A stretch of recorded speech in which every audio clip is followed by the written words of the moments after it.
हरे कृष्णा। सभी भक्तों का स्वागत कृष्णा डिवोशन यूट्यूब चैनल पर।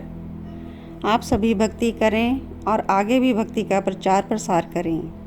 कृष्णा डिवोशन चैनल का यही मोटिव है, भक्ति करना और करवाना और इसे जन जन तक पहुंचाना। जिस प्रकार नारद जी भक्ति का विस्तार करते हैं, जगह जगह भ्रमण करते हुए नारायण नारायण करते हुए, तो आजकल कलयुग में टेक्निक जो है बढ़ चुकी है। आजकल मीडिया का ज़माना है, तो हम मीडिया के ज़रिए ही जन जन तक भक्ति का संदेश पहुंचा रहे हैं और आप सभी भक्तजन इस कार्य में मेरा सहयोग करें और इस चैनल को आगे ज़्यादा से ज़्यादा पहुंचाएं और चैनल को सब्सक्राइब ज़रूर करें। तो प्यारे भक्तों, बढ़ते हैं आज के भक्ति वीडियो की तरफ। आज से हम एकादशी व्रत की कथा इस चैनल पर प्रारंभ कर रहे हैं और आज हम देवशयनी एकादशी व्रत के बारे में श्रवण करेंगे, जिसकी कथा का वर्णन भगवान श्री कृष्ण ने स्वयं किया है और धर्मराज युधिष्ठिर को इसका वृत्तांत सुनाया था। आषाढ़ मास की शुक्ल पक्ष की एकादशी तिथि को देवशयनी एकादशी कहा जाता है।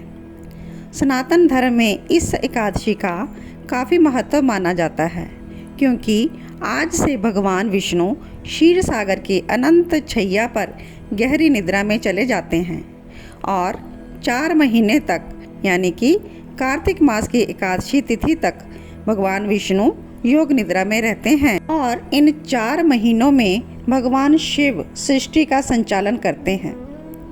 तो देवशयनी एकादशी व्रत की कथा शास्त्रों में बहुत ही महत्वपूर्ण है और इस व्रत की कथा सुनने मात्र से ही व्यक्ति सभी पापों से मुक्त हो जाता है।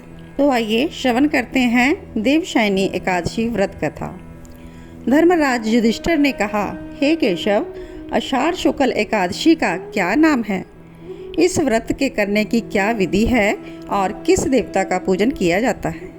श्री कृष्ण कहने लगे, हे युधिष्ठिर, जिस कथा को ब्रह्मा जी ने नारद जी से कहा था वही मैं तुमसे कहता हूँ। नारद जी ने भी ब्रह्मा जी से प्रश्न यही किया था। तब ब्रह्मा जी ने उत्तर दिया था कि हे नारद, तुमने कलयुग जीवों के उद्धार के लिए बहुत ही उत्तम प्रश्न किया है, क्योंकि देवशयनी एकादशी का व्रत सब व्रतों से उत्तम है। इस व्रत से समस्त पाप नष्ट हो जाते हैं और मनुष्य इस व्रत को नहीं करते जो वो नरकगामी होते हैं। इस व्रत के करने से भगवान विष्णु प्रसन्न होते हैं। इस एकादशी का नाम पद्मा भी है। और पौराणिक कथा के अनुसार सूर्यवंश में मांधाता नाम का एक चक्रवर्ती राजा हुआ, जो सत्यवादी और महान प्रतापी था। वह अपनी प्रजा का पुत्र की भांति पालन किया करता था। उसकी सारी प्रजा धन धान्य से भरपूर और सुखी थी। उसके राज्य में कभी भी अकाल नहीं पड़ता था। एक समय उसके राज्य में 3 वर्ष तक वर्षा नहीं हुई और अकाल पड़ गया। प्रजा अन्न की कमी के कारण दुखी हो गई। अन्न के ना होने से राज्य में यज्ञ आदि भी बंद हो गए और प्रजा ने जाकर राजा के पास कहा कि राजा, सारी प्रजा त्राही त्राही पुकार रही है, क्योंकि समस्त विश्व की सृष्टि का कारण वर्षा है। वर्षा के अभाव में अकाल पड़ गया है और अकाल से प्रजा मर रही है। इसलिए राजन कोई उपाय बताए जिससे कि प्रजा का कष्ट दूर हो। राजा मांधाता कहने लगे कि आप लोग ठीक कह रहे हैं, वर्षा से ही अन्न उत्पन्न होता है। आप लोग वर्षा ना होने से अत्यंत दुखी है। ऐसा कहकर राजा कुछ सेना साथ लेकर वन की ओर चले गए। वहाँ पर वो अनेक ऋषियों के आश्रम में भ्रमण किया उन्होंने और अंत में ब्रह्मा जी के पुत्र अंगीरा ऋषि के आश्रम में पहुँचे और वहाँ पर राजा ने घोड़े से उतरकर अंगीरा ऋषि को प्रणाम किया। मुनि ने राजा को आशीर्वाद देकर कुशल क्षेम के पश्चात उनके आश्रम में आने का कारण पूछा। तो राजा ने हाथ जोड़कर विनीत भाव से कहा कि हे भगवान, सब प्रकार से धर्म पालन करने पर भी मेरे राज्य में अकाल पड़ गया है। राजा ने कहा कि मैं तो धर्म के अनुसार ही राज्य करता हूँ, फिर मेरे राज्य में अकाल कैसे पड़ गया, इसका कारण मुझे पता चले। तो ऋषि ने कहा कि राजन, सतयुग सब युगों में उत्तम है। इसमें धर्म के चारों चरण सम्मिलित हैं और इस युग में धर्म की सबसे अधिक उन्नति है। लोग ब्रह्म की उपासना करते हैं, तो ब्राह्मण ही तपस्या करने का अधिकार रखते हैं, लेकिन आपके राज्य में शूद्र तपस्या कर रहा है। जिसके कारण राज्य में वर्षा नहीं हो रही। आप प्रजा का भला चाहते हो तो उस शूद्र का वध कर दो। राजा कहने लगा कि महाराज, निरपराध तपस्या करने वाले शूद्र को किस तरह मारा जा सकता है? कोई दूसरा उपाय बताइए। तपस्या करने का अधिकार सभी को बराबर है। तब ऋषि कहने लगे, हे राजन, यदि तुम अन्य उपाय जानना चाहते हो तो आषाढ़ मास के शुक्ल पक्ष की पद्मा नाम की एकादशी का विधि पूर्वक व्रत करो। व्रत के प्रभाव से तुम्हारे राज्य में वर्षा होगी और प्रजा भी सुख प्राप्त करेगी। इस एकादशी का व्रत सब सिद्धियों का देने वाला है और समस्त उपद्रवों को नाश करने वाला है। इस एकादशी का व्रत तुम प्रजा, सेवक, मंत्रियों सहित करो।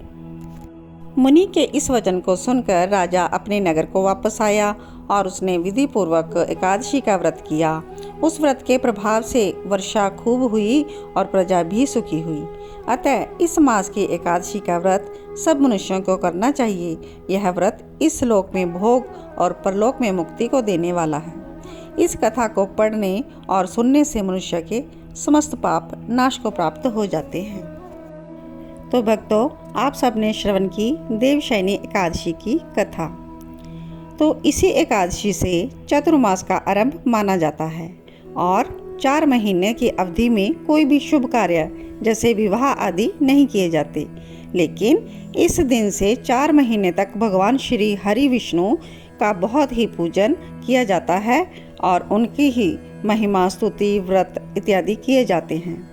और फिर 4 महीने के बाद उन्हें उठाया जाता है और उस दिन देव उठानी एकादशी होती है। तो इसी बीच का जो अंतराल है उसी को चातुर्मास कहा जाता है। तो चातुर्मास का नियम करने वाले देवशयनी एकादशी से अपना व्रत प्रारंभ कर सकते हैं और जी जान से, भक्ति से, श्रद्धा से, पूर्ण विश्वास से श्री हरि नारायण की पूजा और स्तुति कर सकते हैं 4 महीनों तक। तो नेक्स्ट वीडियो आपको चातुर्मास का भी इसी चैनल पर उपलब्ध हो जाएगा। तो आप नोटिफिकेशन के लिए बेल आइकॉन प्रेस कर लीजिए ताकि नेक्स्ट वीडियो का आपको अपडेट मिल जाए। जय श्री कृष्ण।